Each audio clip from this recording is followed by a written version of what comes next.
Greetings, welcome back to the channel. It is I, Eric's. Yes, very different.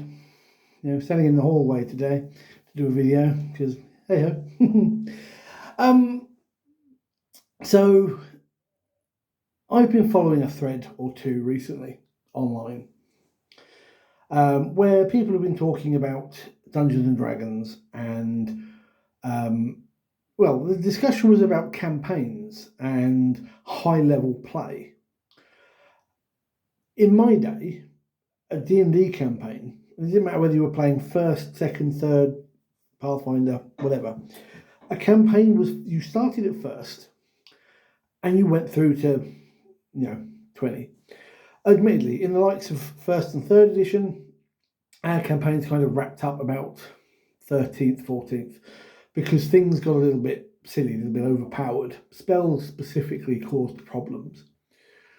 But we had some longer running games in third, and Pathfinder we would always go up to 20th, despite the mechanical and overpowering elements of said game. The Adventure Paths published by Paizo went up to 16th. I think there's one or two that go to 20th.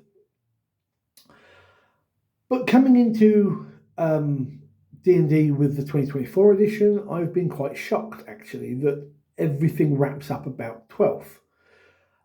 Even Paizo with Pathfinder 2, their adventure paths are really short. They just don't go anywhere. And a lot of people are going, well, we start the campaigns at third because, you want the subclass and you want survivability, and we still only play up to about 12th, 13th. And I'm really confused by this. It makes no sense to me. And the reason this will come about is I've been looking for some campaign ideas, and there's literally nothing out there for D&D 1st through 20th. There are a couple. I saw a few that were mentioned, and I looked up on these discussion boards. But in both instances, they sounded quite good, but they're all built into their own intrinsic setting.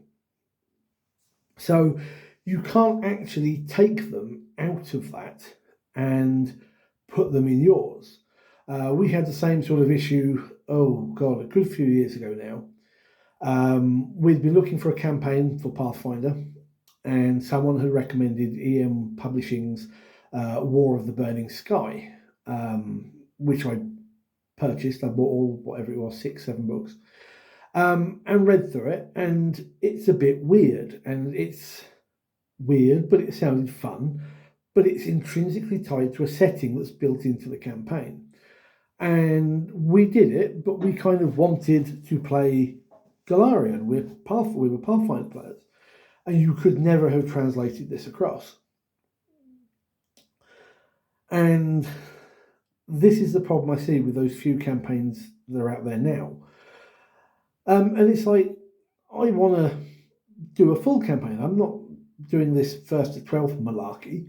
Of the two campaigns I'm running for 2024, same homebrew setting, running coherent to one another, is that the word?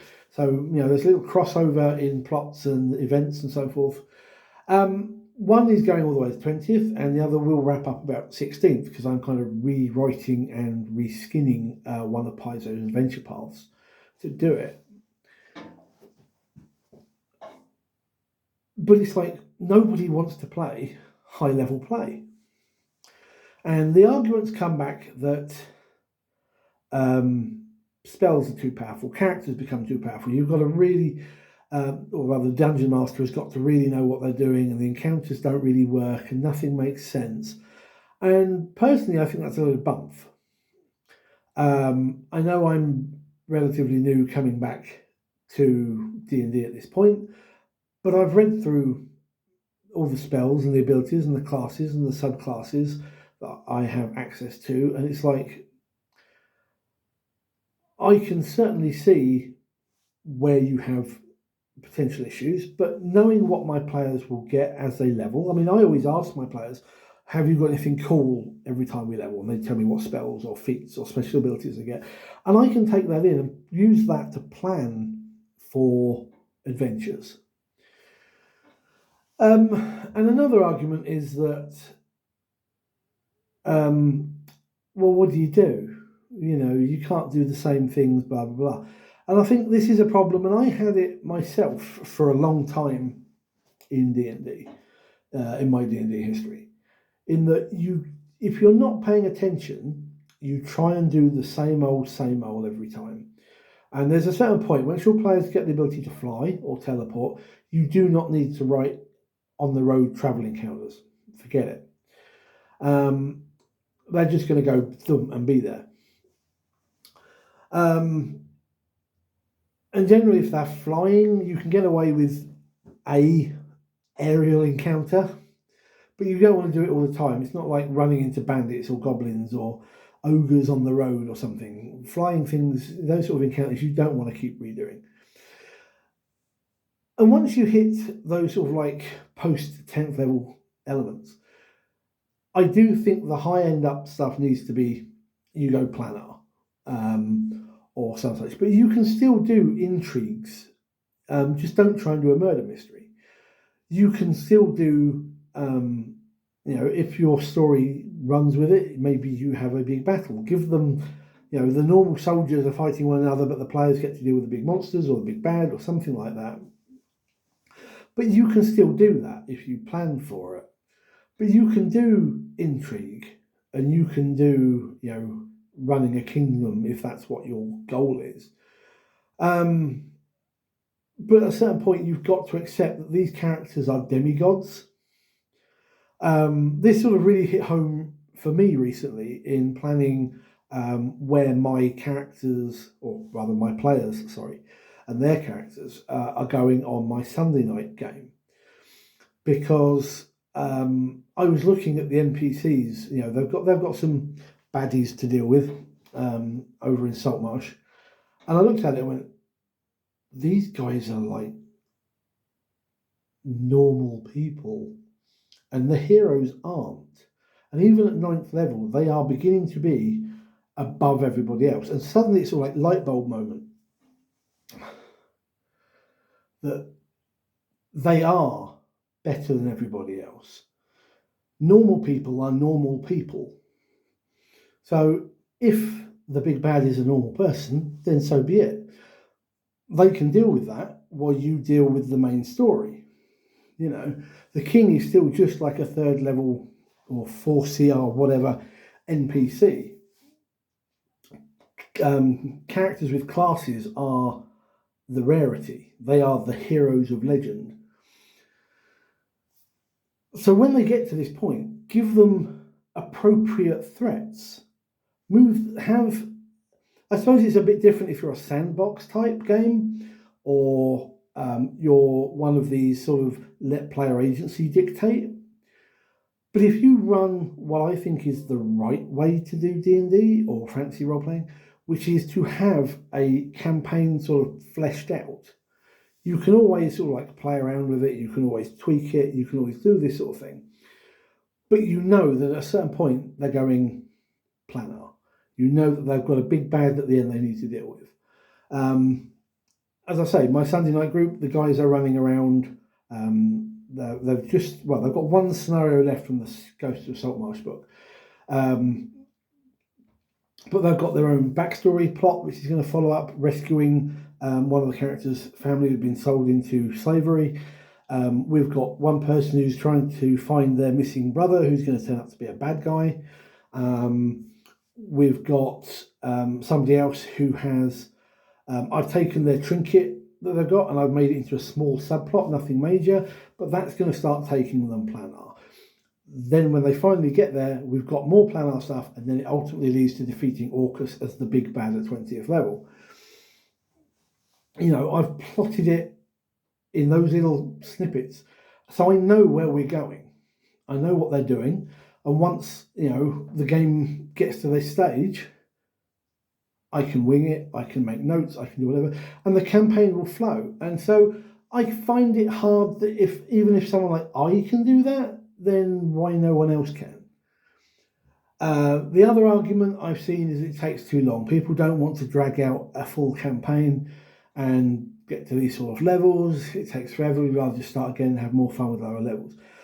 Fair enough. If you're if your jam is lower level, mid-level characters, that's absolutely fine.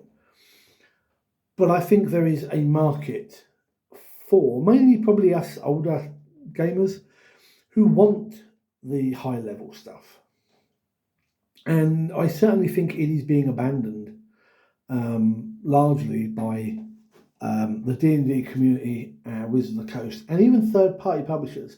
If I was a third-party publisher with those sort of means behind me, I would be putting out Adventure Path style campaigns. Maybe not as a published book, but certainly as a PDF that people can buy for a reasonable price and play a full campaign.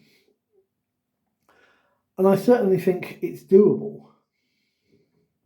But the community's got to stop seeing high-level play as a negative. And